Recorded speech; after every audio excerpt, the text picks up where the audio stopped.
স্বাগতম সবাইকে নতুন একটা ভিডিওতে। সফট স্কিল নিয়ে কথা বলতেছি আবারও আজকে নতুন একটা বিষয়। আজকের বিষয়টা হচ্ছে আমরা নাম দিছি অ্যাডাপ্টেবিলিটি অথবা ফ্লেক্সিবিলিটি। এটা টোটালি আমাদের পার্সন অথবা আমাদের ব্যক্তিত্বর সাথে জড়িত এবং টোটালি আমাদের চিন্তা ভাবনা অথবা আমাদের যেই মেন্টালিটি বলি অথবা আমাদের মাইন্ড সেট আপ বলি ওইটার সাথে কানেক্টেড। তো কর্পোরেট জীবনে এটা আমি বলবো মানে ইম্পর্টেন্স কোনো কোনো বিকল্প নাই যদি আপনি কেরিয়ারে আগাইতে যাইতে চান। যদি বলেন যে আমি যেখানে আছি এখানেই ফাইন, তাইলে তো ফাইন।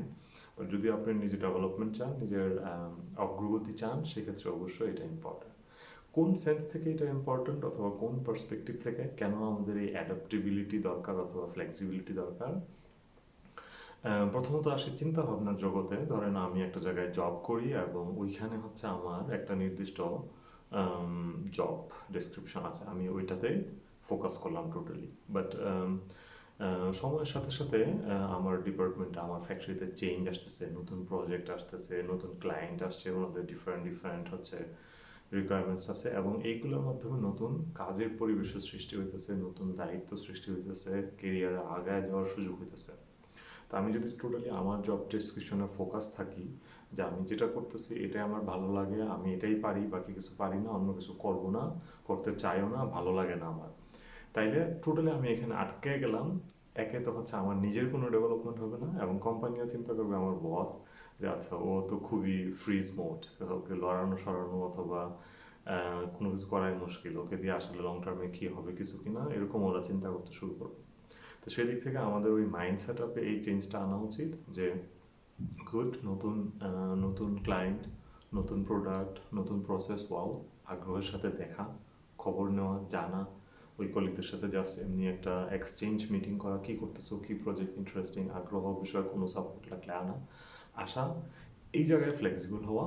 এবং হুট করে যদি কেউ সাপোর্ট চায়ও লিটারালি এবং হচ্ছে আপনার কাছ থেকে যদি সামহাও কোনো ইনপুট চায়ও, সেটাও সাহায্য অথবা আনন্দের সাথে সেই হেল্পটা, সেই সাপোর্টটা করা, অটোমেটিকলি দেন সেটা আপনার একটা ফ্লেক্সিবিলিটির পরিচয় অথবা সুনাম সরাবে আপনার কোম্পানিতে। একইভাবে হচ্ছে আপনার আপনাকে স্পেসিফিকলি যখন কোনো টাস্ক দেওয়া হবে যে ওকে ঠিক আছে, এতদিন তোমার দায়িত্ব এটা ছিল, বাট এখন তোমাকে এইটাও দেখতে হবে, ওকে, এই দায়িত্বটাও তোমাকে এখন নিতে হবে, তখনও আপনাকে হচ্ছে এই চিন্তাটা করতে হবে। কারণ এই দায়িত্ব, নতুন কাজ, এই ফ্লেক্সিবিলিটি মানেই হচ্ছে আপনাকে নতুন দায়িত্ব এনে দেবে, নতুন রেসপন্সিবিলিটি এনে দেবে, যেটার মাধ্যমে আপনি কেরিয়ারে অলওয়েজ আগায় যাবেন। দায়িত্ব এবং নতুন রেসপন্সিবিলিটি, নতুন কাজ মানেই হচ্ছে আপনি আগায় যাচ্ছেন, আপনি ডেভেলপ করতেছেন। তো সেই দিক থেকে কখনোই সীমাবদ্ধ থাকবেন না চিন্তা ভাবনার জগতে অথবা কাজের জগতে, যতক্ষণ পর্যন্ত এটা আপনার ইন্টারেস্টিং, আপনার সাথে সামহাউ কানেক্টেড, ওই কাজটাকে, ওই দায়িত্বটাকে সাদরে সম্বোধন করা, অ্যাকসেপ্ট করা, ওইটা নিয়ে আগ্রহ দেখানো, কাজ করা, কাজটা নেওয়া, দায়িত্বটা নেওয়া মানেই না এমন না যে পুরো 100% ইফোর্ট আপনাকে দিয়ে এখানে আউটপুট আনতে হবে, আপনিও অন্যদের কাছে হেল্প চাইতে পারবেন, সাপোর্ট চাইতে পারবেন। এটাই তো হচ্ছে ধরেন টিম ওয়ার্ক অথবা একসাথে কাজ করা। ওকে, ফ্লেক্সিবল থাকাটা আরও ইম্পর্ট্যান্ট হচ্ছে আপনি যদি জব চেঞ্জ করতে চান। ঠিক আছে, আমি ধরেন একটা কোম্পানি থেকে পুরো ফিক্সড হয়ে গেছি, বাট জব চেঞ্জ আমরা দেখছি জার্মানিতে হচ্ছে আপনি যদি স্যালারি রেজ করতে চান, আপনি যদি হচ্ছে আপনার স্যালারিকে জাম্প করাতে চান, এটা একমাত্র হচ্ছে কোম্পানি অথবা জব চেঞ্জের মাধ্যমে সম্ভব। তো এখন আপনি একটা কোম্পানিতে অভ্যস্ত হয়ে গেলেন, ওদের কাজের কালচার জানেন, ওদের প্রসেস জানেন, ওদের প্রোডাক্ট চিনেন, বাট এখন আপনি চেঞ্জ করতে গেলে তো টোটালি কোন আপনাকে একদম আবার ওপেন হতে হবে, কারণ ওদের অন্য প্রোডাক্ট, অন্য প্রসেস, অন্য স্পেশালিটি, অন্য ক্লায়েন্ট, টোটালি ওই জিনিসটা আপনাকে আবার নতুন করে শিখতে হবে। এই যে শেখার মন মানসিকতা, এটাও একটা ফ্লেক্সিবিলিটির পার্ট। তো এই বাধাটাকে দূর করার জন্য আপনাকে ফ্লেক্সিবল হইতে হবে অথবা ফ্লেক্সিবিলি চিন্তা করতে হবে। এরকমভাবে যদি আপনি নিজেও চিন্তা করেন, এরকম অনেক লজিক্যাল আরও কিছু পয়েন্ট পাবেন যেখানে হচ্ছে আমাদেরকে ফ্লেক্সিবল থাকাটা খুবই ইম্পর্ট্যান্ট, ওপেন থাকাটা, ওকে।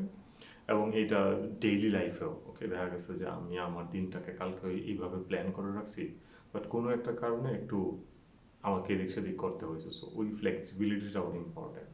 কিছু কিছু জায়গায় অবশ্যই স্ট্রিক্ট থাকতে হবে, যেগুলো হচ্ছে আউটপুট রিলেভেন্ট, যেটার উপর আমার পারফরমেন্স ভিত্তি করবে, ওইটাতে অবশ্যই আমি বেশি ফোকাস দেবো।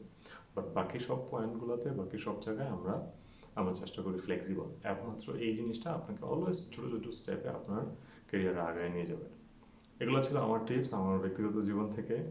জবস জার্মানির পাশে থাকবেন, যারা জবস জার্মানির কোর্সে আগ্রহী আমাদের ওয়েবসাইটে গিয়ে কোর্স ডিটেলস দেখতে পারেন।